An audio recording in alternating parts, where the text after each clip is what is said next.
Live from the studios of NBC 12 and ABC 25.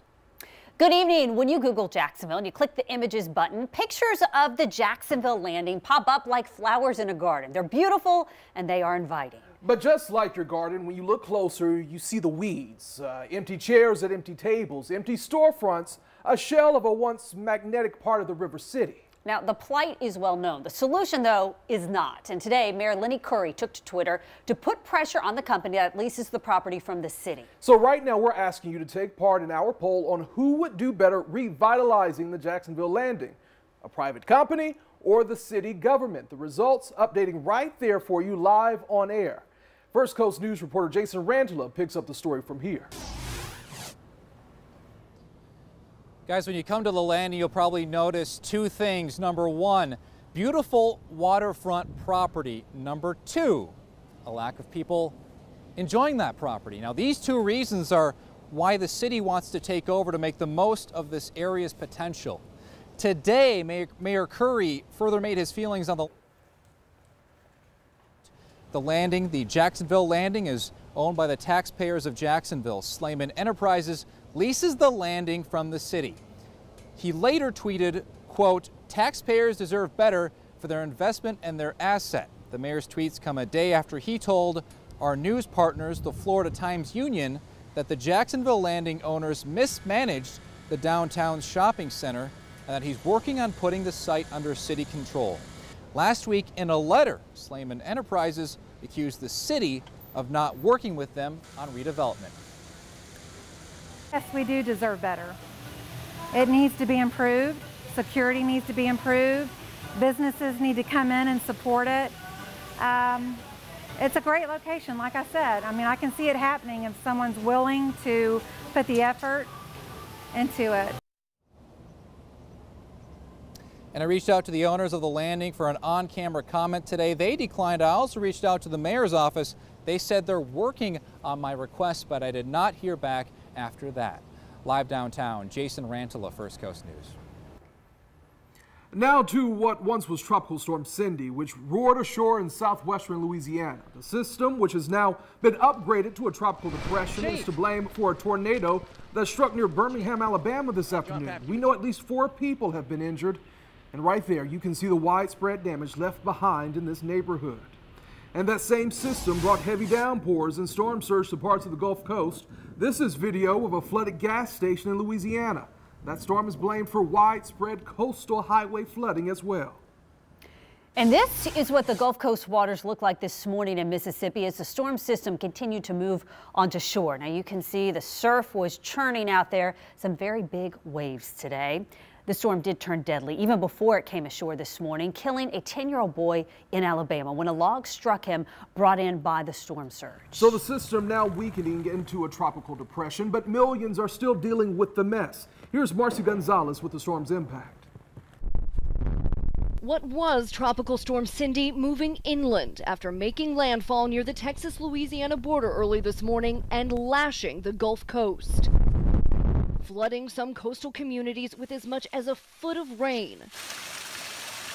The effects felt from Texas to the Florida Panhandle. Cindy spawning water spouts and possible tornadoes. It lasted about 2 or 3 minutes and it was gone. We came out and there's all this destruction around here. Also knocking out power with winds up to 50 miles an hour. The wind was pretty intense. Storm surge leaving roads underwater, neighborhoods submerged. The water had risen so high it was fixing to get into our truck, so we got us some of our belongings and we left.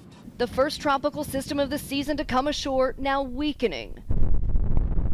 It wasn't as bad as we thought it was going to be. But after the storm claimed at least one life, killing 10-year-old Nolan McCabe on this Alabama beach. Our prayers and our thoughts are certainly with his family in this especially difficult time. Officials warned the danger from this system still isn't over. So we're asking people to continue to be cautious. Don't let your guard down. That as flash flood and tornado watches remain in effect in some areas tonight and into tomorrow. Marcy Gonzalez, ABC News, Lake Charles, Louisiana. So Marcy gave us that update there, and though the tropical storm impacted some parts of Florida with rain, the First Coast is clearing up. and also heating up. Heating up a lot. Meteorologist Tim Deegan is in the Weather Center. He joins us now to talk about what we can expect moving forward. Tim? Thanks, Heather and Anthony. Let's put things in perspective. So there's what's left of Cindy, now a tropical depression over 600 miles away from us. And as expected, with it that far away, we are now drying out. Here are the headlines as far as, and we can still call it Cindy as far as the tropical depression is concerned. And the headlines are this: flooding continues way west, primarily the Pensacola area westward. That area could see another 1 to 2 inches of rain. So if you're waiting to go out there before the flooding subsides, I'd wait about another day. But as mentioned, on the first coast, drier is coming. That means more sun and hotter temperatures. Now, we still have some showers and thunderstorms around this afternoon and this evening. Most of the thunderstorms are now along and to the west of I-95. If you're going to be out and about, whether we're talking about a rain shower or thunderstorms with, of course, always dangerous lightning, keep your eyes to the south. That's where the activity will head from. That is from the south toward the north. The larger, longer-lasting thunderstorms will tend to be west of I-95 for the rest of the evening. But what about that drier weather? Thunderstorm-free? Is it possible in June? We'll take a look at our chances in just a few moments. Thank you, Tim. Firefighters in the Florida Forest Service are on the scene of a large mulch fire. This is in St. Johns County. It's burning near County Road 214 in St. Augustine. Now, right now, we're told there's no immediate danger of this fire spreading, but residents are being warned that they will see smoke continuing as this fire slowly burns. Right now, we have some breaking developments just into our newsroom involving the ongoing case against Corrine Brown. The Justice Department is now speaking out, saying that the guilty verdict should remain in place. And you know, the former Congresswoman has vowed to keep fighting. She filed paperwork for a new trial earlier this month. Now, in May, she was convicted of 18 felonies in federal court. In a memo from the Justice Department, it says her motion for an acquittal is, quote, without merit and should be denied. It adds that Brown's motion overlooks and ignores the proof that she participated in a 3-year scheme to siphon cash from a bogus charity. A federal judge will decide whether Brown gets a new trial. The Jacksonville Sheriff's Office is trying to figure out what led to a woman's death on the west side of the city. JSO was called out in response to what they called a foul smell, and police say a woman in her 40s was found dead in the 2200 block of Commonwealth Avenue. That discovery was made this morning, but investigators aren't sure when she died. They believe the woman had been dead for a few days. We also have some new developments after gunfire erupts at 2 city parks. The Jacksonville Sheriff's Office is recovering a key piece of evidence. Now, the shootings happened Tuesday night. We brought them to you as breaking news. A 12-year-old boy who was playing basketball was struck, and nearby at another park, a 30-year-old woman who was watching a t-ball game also got hit by gunfire. JSO says they have recovered the suspect's vehicle. Still, though, at this point, no arrests have been made. And JSO is asking anyone who might have information to call Crime Stoppers, 866-845-TIPS. As always, you can remain anonymous and you could earn a cash reward. Well, JSO has named the victim in a deadly shooting Tuesday night in the Biltmore area. 23-year-old Terry Gibson was found shot to death in a parking lot at the corner of Nile and Shenandoah Avenue. Another man was also shot. He is expected to survive. One person of interest was being questioned about the shooting. So far, though, JSO has not said if any arrests have been made. And right now, police are looking for this man. I want you to take a look at your screen. 22-year-old Anthony Finch is wanted for murder and possession of a firearm by a convicted felon. So if you've seen him or if you know where he is right now, you're asked to call the Jacksonville Sheriff's Office. Remember, you can remain anonymous by calling Crime Stoppers. That number, again, at the bottom of your screen, 866-845-TIPS. Well, prosecutors in Putnam County, Georgia, say a pair of inmates who allegedly killed 2 guards before going on the run last week will now face the death penalty. Ricky DeBose and Russell Rowe were captured in Tennessee last Thursday. Now, they pleaded not guilty to 2 new murder charges on Wednesday. Both men were already serving lengthy prison sentences before their escape. In 1902, a 25-year-old engineer from New York named Willis Carrier invented the first modern air conditioning system, and we're glad he did. What an invention, right? Well, since that day, cool air has made homes around the world so reliably comfortable that many of us really take it for granted. But when it goes out, hey, we're stuck at the mercy of the repair company's schedule. And for one Jacksonville woman, the situation's even worse. She says she's red-faced and she's sweating, all because of red tape. Brittany Dion is on your side. She has the story that we can all sympathize with. I spent an hour or so inside of her apartment, and let me tell you, it feels better out here than it does inside of there. The dog days of summer are here again. I know it, baby. It's hot, isn't it?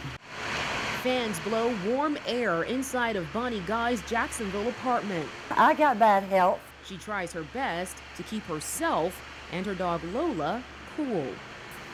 My dog walks around panting.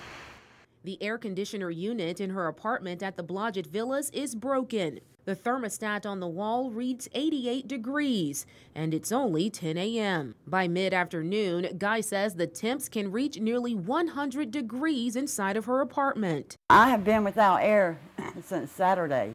Today's Thursday. With the highest heat index for the summer coming, the days ahead will feel like upwards 110 degrees. It's hot. Guy says her son called the Jacksonville Housing Authority, which manages the property, as well as several city and state leaders, with no luck. I called JHA to find out what the holdup is. I was told I would need to speak to Jane Hoover, Vice President of Housing Assistance and Management. I left a message. After waiting several hours, I then called JHA spokesman John Finotti.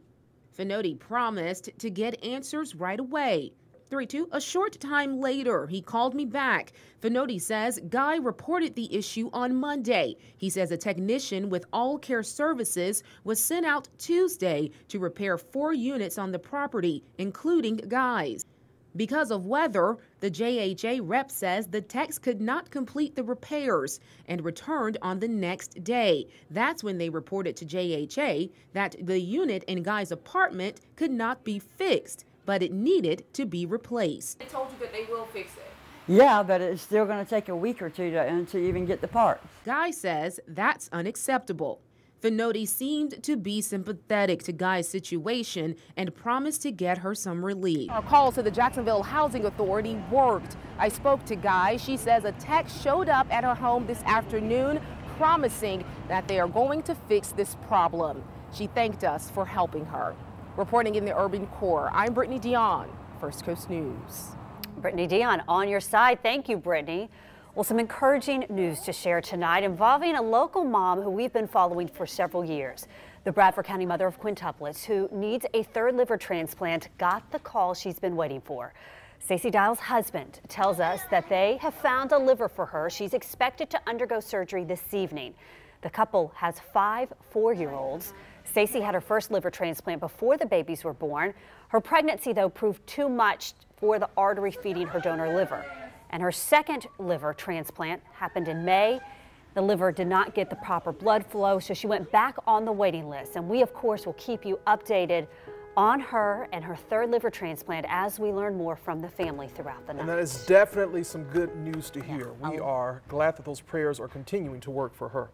Still ahead tonight, new details on that sailor from the First Coast once believed to have fallen overboard. After a massive search, he was found alive hiding. Well, now we have learned what steps the military is taking against him. Plus, caught on camera, you see it right here. A highway patrol troopers run in with a tornado spawned during that tropical storm. And for the rest of the afternoon and evening, a few scattered thunder showers out there. We'll take a look at when we might actually have a couple days. It'll be thunderstorm free.